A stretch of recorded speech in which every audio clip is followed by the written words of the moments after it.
Welcome to Backroom Talk. All right, guys. Well, welcome to another episode of Backroom Talk. Carl, we're here today. We're having a maybe slightly controversial topic of conversation related to plastic surgery, body image, and everything that kind of comes along with that. I'm looking at the number of, again, women in the fitness industry with big boobs and a six-pack, which just like, with exceptions, because I know some exceptions, but for the most part, those two things don't go hand in hand. For anyone, not just you, but if something is affecting you negatively, get it, and you don't have to be around it, like figure out ways to get away from it. We want to resist that entropy. We want to resist getting worse at things. To listen to more Backroom Talk, be sure to subscribe. Learn to design personalized programs with the OPEX system of coaching by heading to opexfit.com. All right, guys. Well, welcome to another episode of Backroom Talk. Carl, we're here today. We're having a maybe slightly controversial topic of conversation related to plastic surgery, body image, and everything that kind of comes along with that. So, I wanted to start off and ask you a question. Oh, okay. Oh. If there was no negative health consequences, if no one else could tell, and if it was completely free, would you get any plastic surgery? Ooh. I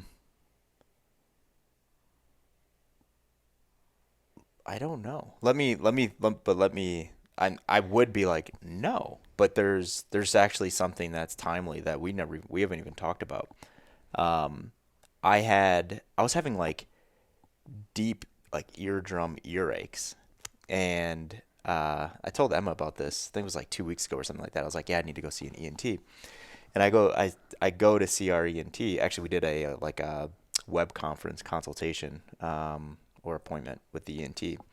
And he told me, he's just like, well, how long have you had this going on? And I'm like, well, honestly, for as long as I can remember, but it's not that big of a deal.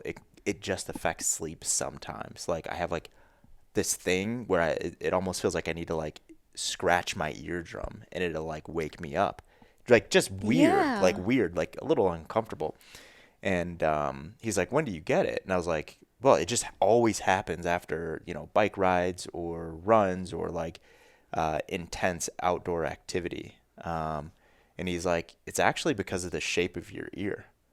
And he's like because obviously my ears stick out, right? So he's like, when you bike ride, when you do anything, it just funnels air to your eardrum. So he's like, it's very normal for people to like get those earaches when it's like cold outside and they're like out for a long ride for extended periods of time. He was just like, you're more sensitive to that. So Interesting. what he told me was, he's like, the only way to get rid of it is to alter the ear shape, and you would only have to do it slightly. And I was like, huh. And then he's like, I'm not a surgeon, but he's like, you can go and get a consultation and they can tell you what's involved and blah, blah, blah to make it that it's ever so slight.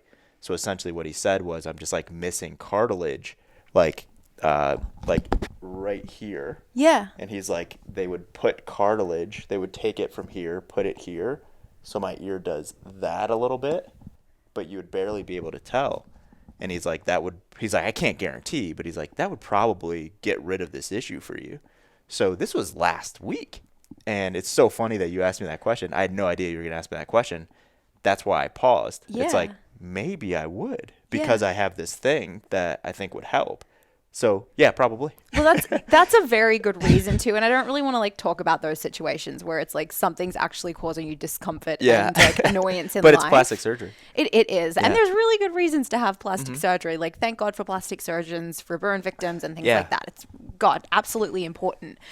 I'm thinking more along the lines of like the like baby Botox that like every 25-year-old is now getting, because if they don't start addressing those fine lines in their forehead at that age, then God, they're going to look like an old hag when they're 35.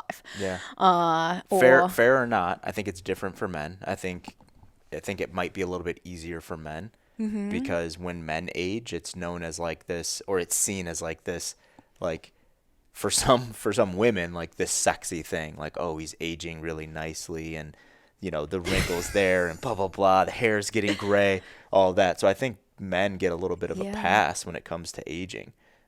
Women, I've never really heard anyone say, "Oh, her hair's turning gray. That looks really good." Like I've never heard that from a woman's standpoint. So I think it's a little bit easier for me as a male to say, no, I wouldn't do it. I don't really care if I get wrinkles in my forehead and stuff like that. So if that's the question, would I get plastic surgery for aesthetic purposes Yes, only? correct. No, I wouldn't. But again, I'm me, right? What if I was someone else? Like I'm like okay with me. I'm okay with the way I look. I'm good with all of that. I don't know what it's like to not be okay with it. Like at a very, very deep level to not be okay with it. So I'm going to say no, but I'm not, but I can see why other people consider it for aesthetic reasons if they're not okay with them. Yeah, gosh, I think at the end of the day, we are all responsible for our individual choices and our decisions. And you want to feel comfortable in your own skin. And I dye my hair, for example. Like I went and got highlights in my hair. I have tattoos on my body. You have tattoos on your body. Like those are things that we do to, for whatever reason, make ourselves feel better about the way we look, right? There's something about that. We're changing our aesthetics. We like that. You go get your hair cut pretty regularly, Carl. You stay on top of your hair maintenance, which I appreciate. So yeah, it's not like a hard no, and it's not a judgment that like there's necessarily something wrong with wanting to change your body. And we are in an industry that is like pretty dominated by body transformation. And gosh, our values are definitely around health and using fitness to live large and long, but we would be kidding ourselves if we didn't, acknowledge the fact that there are also aesthetic benefits that come with working out. And I think we like those and take advantage of those as individuals. So I don't think there's anything wrong with wanting to look better. Where it starts to like get uncomfortable for me, and like again why I like wanted to have a bit of this chat today, is seeing it in my peers and as becoming the norm, this notion of a little injection in the forehead, a little bit of lip filler, that is like literally changing the way that like beauty looks and what people expect a woman to look like. Yeah. And that's uncomfortable for me. Yeah. Oh man. Yeah. It's tough because I hear other people talking about like filters on Instagram and stuff like that, and giving little girls that like big lip look or like super flat forehead, no lines and stuff like that. And I've heard like fathers talk about that, where they're just like, and I don't have a daughter, so I don't know, right? But how that actually starts to create some really bad body images of like seeing yourself through that filter, through that screen. And then I think what that would lead to, common sense would say, you start to see yourself through that. You like the way that looks. You want to alter what you really look like to look more like that thing. And I'm not like blaming this on Instagram filters by any means, but I think there's some influence that comes from those things. Yeah, I don't. There's a lot of people that I know that have gotten or that get like Botox and stuff like that I had absolutely no idea. So for those people, it's like, yeah, cool, I guess. Like if it makes you feel better about yourself and it's not harming you. But when I think of like plastic surgery, because that's how we started it, that's not Botox, right? Like we're talking about going in and like going under the knife and completely transforming the way that you look. So are you talking about like Botox, or are you talking about plastic surgery? Gosh, I think I'm talking about both. Okay. And I'm almost seeing Botox as like the entry point into later changes. Where does it start? You sound like my 6th grade DARE guy. Officer friendly. What? Yeah. Do you know what DARE is? No. It's like I forgot what it stands for, but it's like to keep kids off of drugs. Oh, the gateway. Yeah, the gateway drug. D-A-R-E, Don't smoke marijuana, kids. Yeah, officer friendly. He's like, yeah, just stay away from that ganja. You're gonna be doing heroin. Don't be taking in secondhand smoke. You're gonna be shooting heroin in your ass. No, gosh, and I think the notion of like certain actions being a gateway into further actions has been like thoroughly disproved, and that's not necessarily the case. But it is a tough line to draw. If the goal is to prevent the effects of aging, and you're starting that, with little shots in the corner of your eyes at 28, what happens when you hit 40 and your neck starts to sag and you have a really you got this really plasticky tight face, but you got this really saggy neck and your ears don't sit the way you want them to. Because then you've got to start talking about actually going under the knife. I put my chin down because I don't want my neck to sag. Let's not, don't show everyone your saggy neck, Carl. Yeah, no, gosh, it's so challenging because I just don't think either one of us are in the situation where we look in the mirror every day and we're like, I hate this about myself. For sure. I think. No, I'm pretty happy with the way I look. Yeah. So just want to make sure. Yeah. I've had my insecurities. There's been things I wanted to change. I have fairly deep lines in my forehead. I have a square torso and narrow hips. There's for sure things that I look at myself. And when I was younger, I was like, that's not very feminine. I wish I looked a different way. But I'm good with where I am now. Yeah. So, and I just say that because I don't know what's going through these people's heads that are doing these things, right?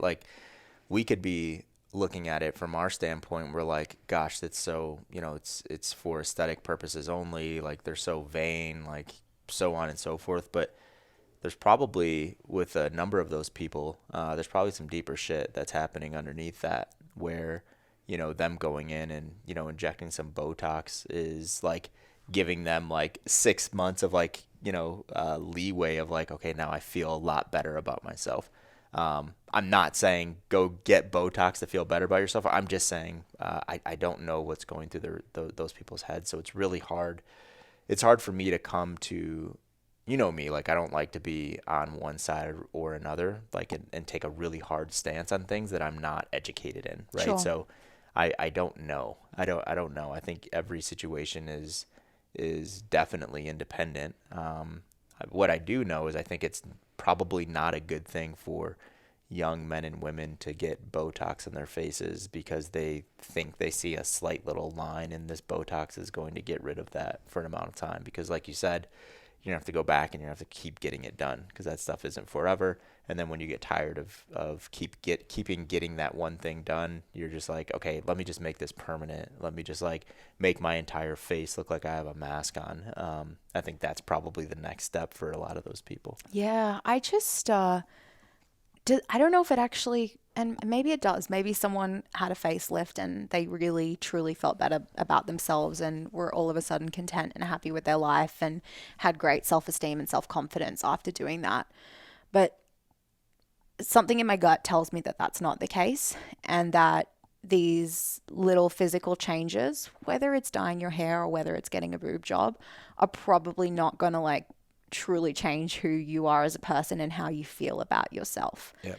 And they may give you a little bit of a confidence boost, and that's great. And I know people who've had, breast augmentations and love them and feel really good when they go out. And I know people who've hated them and have them taken out.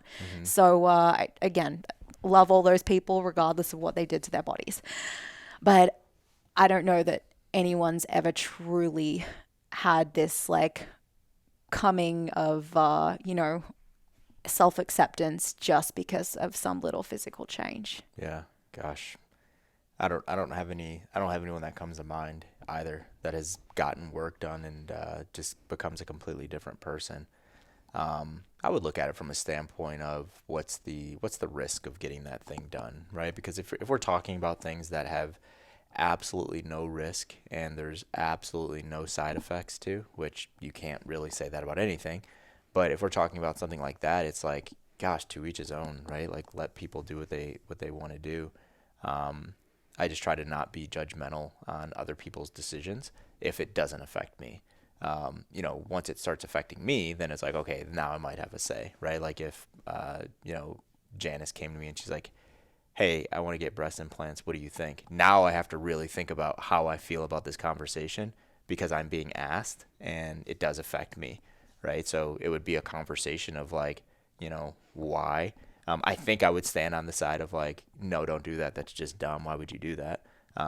But I don't know how I'm not saying that she feels this way, but I'm just saying now it's apparent and I have to have an opinion on it. I think I would lean on, no, don't do it. Yeah. Because there's risk that goes along with it. And you see the butt implant thing right now where that thing is, that's the most dangerous procedure in the world right now. That kills the highest percentage of people. Any surgery. That's crazy. Crazy. It's crazy, right? And it's being done in a lot of places and with surgeons that shouldn't be doing it. And even with surgeons that should be doing it, it's just very dangerous. When you take fat from one place and you try to put it into another place, there's a lot of things that can go wrong.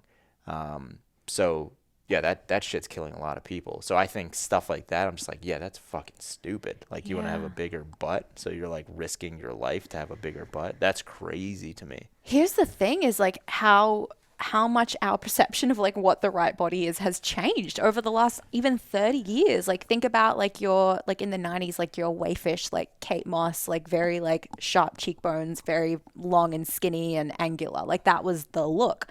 And then it was like thigh gaps were super in for a while. So Depends everyone, on what culture you're in. Definitely. There's for sure cultural differences. Yeah. But if we're talking mainstream media and what's being pushed out there, you know, you had your thigh gap and your flat tummy and like your big boobs. And then after that, it was the Kim Kardashian, like huge ass and huge lips. And what if you got a huge ass and then 5 years later, like that's no longer cool? People all of a sudden really want a square torso and narrow boy hips. You get it taken out. Yeah. You get it taken out. Yeah, but that's take that fat out. That's man. a huge thing to have to undergo every 10 years if you're trying to keep up with the trends to like fully alter your body like that. Yeah. Oh, I don't know. that Yeah, I don't part's know. uncomfortable. Yeah, I think. Yeah, I don't know. I don't have a strong stance on it. I think, you know, I can get really judgmental on it and be like, yeah, it's stupid. It doesn't make sense. Why are you doing this to look better? But again, like, you can have that that opinion about almost anything, right? That doesn't affect you directly, or that you're not experiencing directly. And I just try to like not have that. Yeah. And I know you don't have that either, but that's why I don't have a really strong stance on this one. Yeah. Just because I'm in the camp of like, you know, every person's situation has to be different. So I can't have a stance on one thing because it's so different across the board. Agreed. I'm maybe just a little more fired up about it because and again, other people's decisions don't truly affect me, and I do have to acknowledge that, but I do feel like they do a little bit. And maybe that's some weakness on my own part where I'm looking at the number of, again, women in the fitness industry with big boobs and a six pack, which just like, with exceptions, because I know some exceptions, but for the most part, those two things don't go hand in hand. They just don't. Now I'm like going through the Rolodex. I'm like, does that go hand in hand? No, yeah, keep going. they can. I'll I keep do know rolling some through. people, some beautiful women who do have both, and that's awesome. But it does start to affect me a little bit in weaker moments where I'm like, I wish I looked like that, and this is, you know, what the standard of beauty is in this industry, and this is what it should be. I put on makeup for this thing because I'm like, women have to wear makeup, but maybe they don't. I don't know.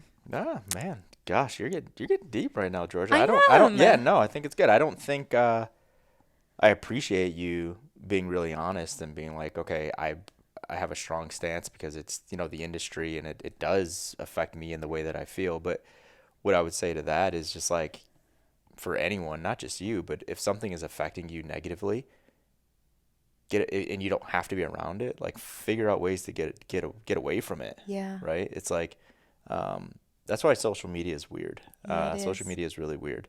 And I know I mentioned on the podcast last week, or 2 weeks ago, talking about like how I got blocked from Instagram because I was like unfollowing too many people. But I did that because I was just like, yeah, like, cause it went through my head. I was like, cause I was like seeing stuff and it was like affecting me. I think it's kind of what you're saying where I'm like, it's kind of making me think a certain way, like negatively about other people. And I'm like, why are you looking at it? Like, it's your fault for looking at it. It's not that person's fault for putting it out there. That person isn't putting this out there and saying, Carl, look at this thing. I'm deciding to look at this thing. So I took a look in the mirror and I'm like, okay, this is actually my fault that I feel this way, not this person or this company's fault. I just need to remove myself from being able to see this. And it's like, I had this thought of like, it's because the easy thing is like, okay, let me just get off of social media because it's not adding anything to my life. And I'm like, okay, but I do have like, you know, some friends on social media, like real friends that I know. And I do have some family members on social media, and, you know, there's people that I want to stay connected with. So the next best thing for me was like, okay, I'm just going to go in and take everyone off of my feed that I don't know and that I've never had a conversation with, or I don't want to see their stuff. And I like did that. It was like a relieving thing where it was like, okay, now I don't have to see that stuff. And there's this weirdness of like, am I going to miss out on something? And then I take a step back and I'm like, when is the last time you got any value from social media? You know what that answer is?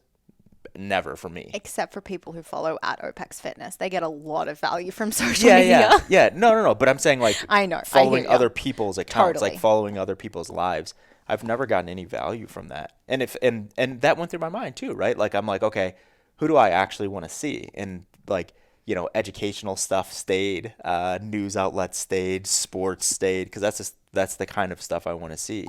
Right. So we're in control of, in most cases, we're in control of our environment digitally and physically.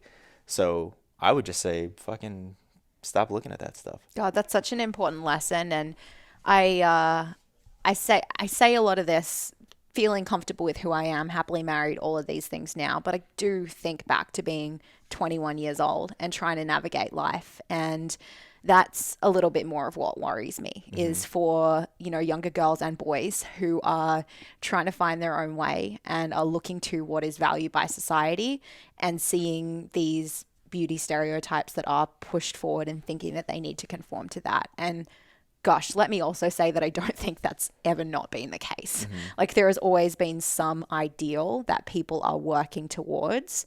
I just think it is more and more prevalent, especially among women, but also among some men to like physically alter your body through surgery or through needles. Yeah. No, I get it on the influence. That's a real thing.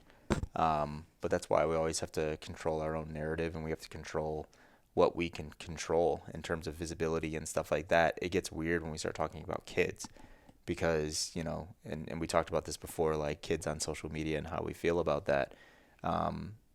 Kids aren't going to make the right decision most of the time, right? Or they're not going to like make the most intuitive decision most of the time. Hopefully for those kids, there's someone that is, you know, over their shoulder and like guiding them down this like quote unquote right path.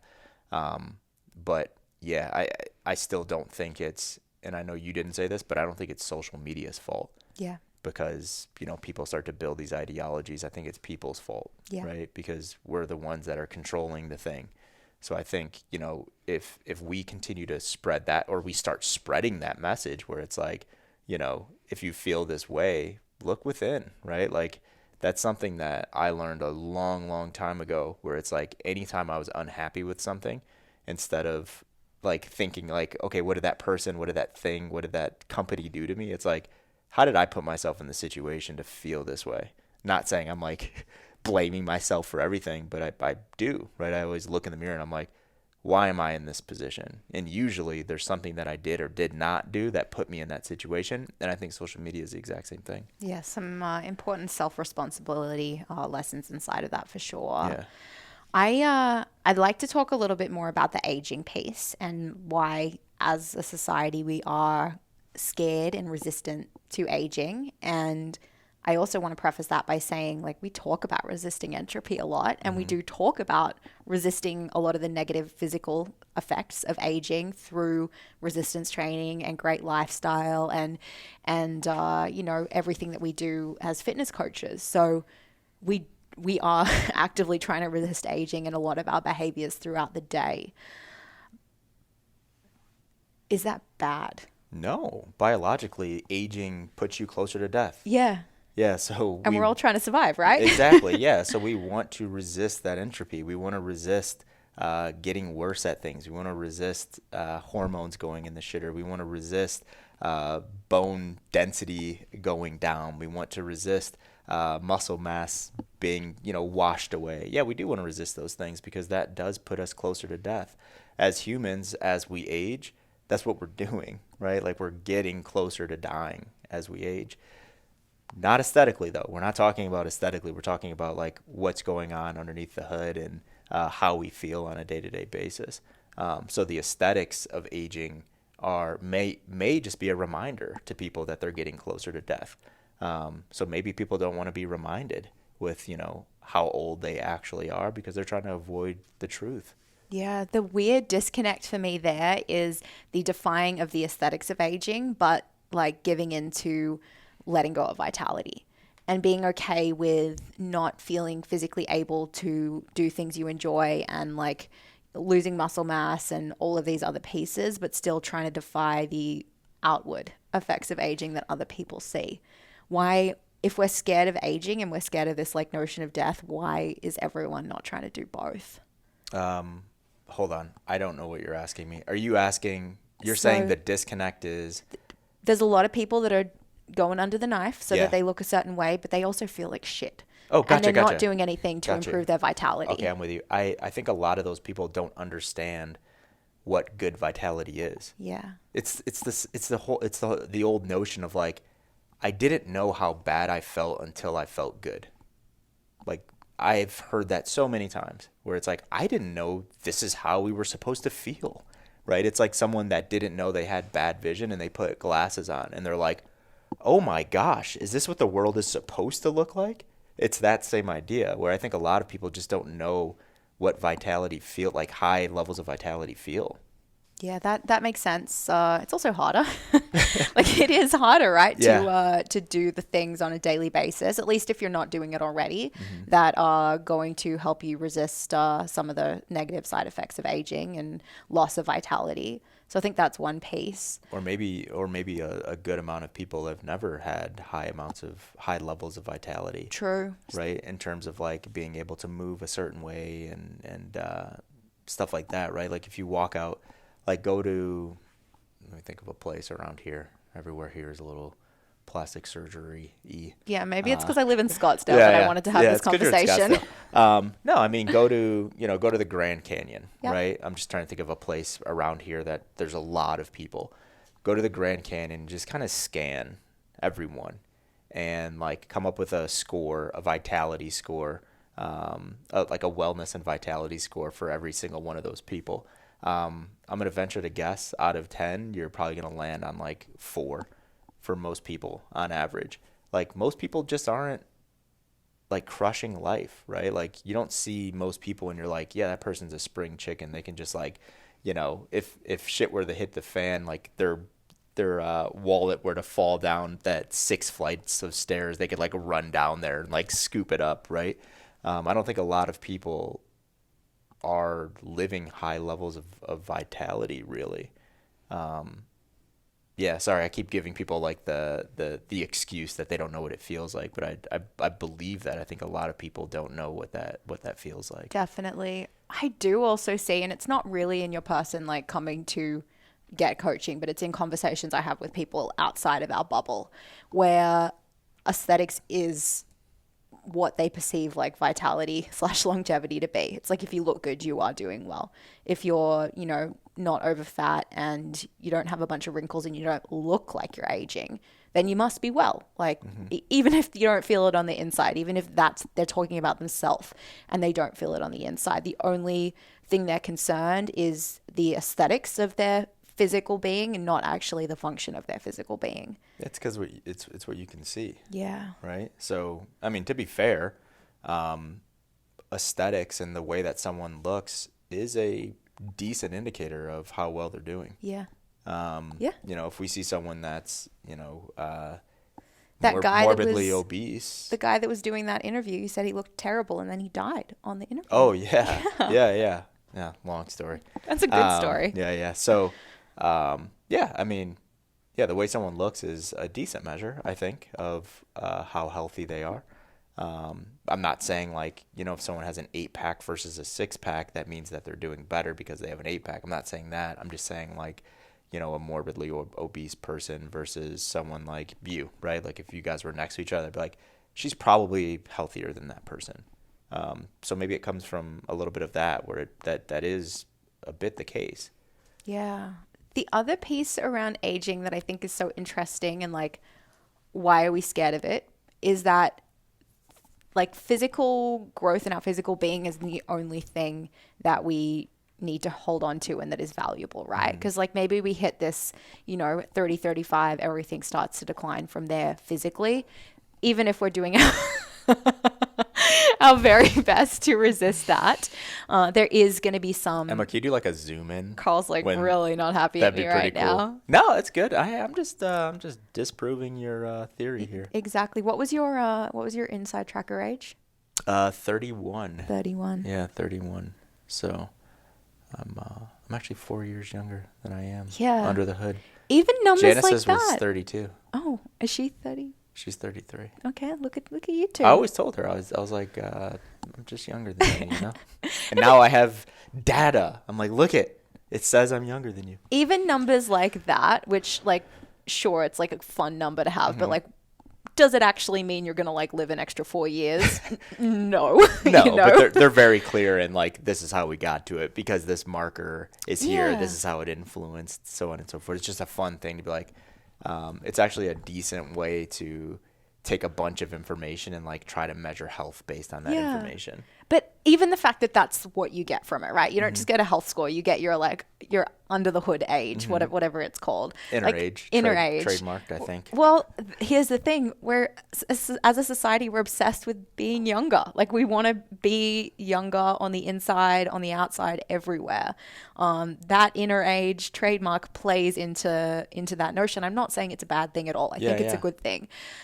But there's so many other good things that can come from aging, like around our emotional and our mental, growth there. And that's, in some cases, yes, there is decline that happens, and that's really unfortunate. But for other people, they're continuing to develop in those arenas right up until their final day. Yeah, I just think there's a difference between growing and aging. Yeah.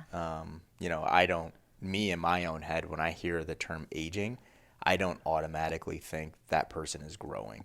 That person is, having really good experiences and they're learning from those experiences. I don't think that immediately. I'm not saying I'm right, but when I think of aging, I think of the negative things that come with aging. Yeah. I don't think of like growth and all of that. I'm not saying that's right, but I think maybe some people are in that camp. Yeah, I think that's our bias as a society, right? And it's why we want it to have 22-year-old skin when we're 40 years old. But I don't connect the physical. I don't connect the physical things with that, though. You know what I mean? Like I don't think like when I hear like, and it might have a lot to do with the age that I'm at. I'm not like really considering aging right now, right? I'm 35. I'm not like, pushing 50 and starting to think like, oh, okay, like this is something I need to really start thinking about. So again, not to hedge again, but maybe those things aren't in my head quite yet. But I just don't think that, if we were to, again, go to the Grand Canyon and look at all these people, and if we had to measure like, okay, how much, like if we had intelligence scores, not IQ, but like just intelligence scores, and we're like after the age of 40, what's the percentage increase in all of these people's intelligence scores? And there's like 100 people that are like 65. I don't think every one of those people see a drastic increase in intelligence after they, hit 40, 45 years old. Like I don't think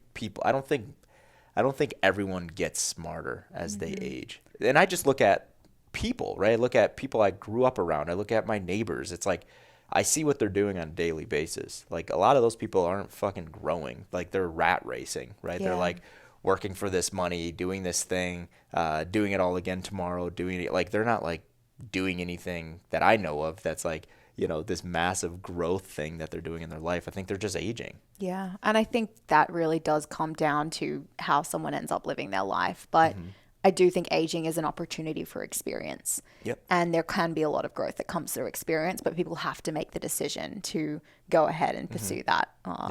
Because otherwise, they are just not resisting entropy and declining. But I also don't connect aging and experience. Yeah. Imagine onboarding a client and you're thinking, what is their training experience? It's like they can be 60 and that number could be 0. Yeah. That could be in anything, right? It's like just because someone's aging doesn't mean they're experiencing beneficial things or new things. Definitely not. So yeah, it obviously is like, it correlates to what the person is doing and all of that. But in my head, I don't automatically think experience and growth come along with aging automatically. They do for a lot of people, But just because you're getting older doesn't mean your experiences are more vast. You may be doing the same exact thing every day and not growing at all. Definitely. Yeah, for sure. I know some 25-year-olds that have had more life experiences than some 65-year-olds. So yeah, it always does come down to the individual. Yeah. Important lesson there. Yeah. Last question, then we'll wrap up. Why does so many people turn to things like plastic surgery and going under the knife instead of doing things like exercising and, you know, lifting weights and drinking water and all of these things that actually would have a very positive impact on the health of their skin and the way they looked if they are concerned about aesthetics? Maybe they don't know. Maybe it's too long of a road. Yeah. Where it's like I can just go under the knife and tomorrow or whatever, however long that recovery process after going under the knife takes, in 2 weeks after that, I'll be at this thing where it would have taken me years of drinking enough water to get there. So yeah, maybe it's a lack of knowledge. They're in a hurry to get there. Maybe they think they'll never get there unless they do this thing. So it's like a last-ditch effort. It's just desperation where they're just like, you know, I just want to do this thing.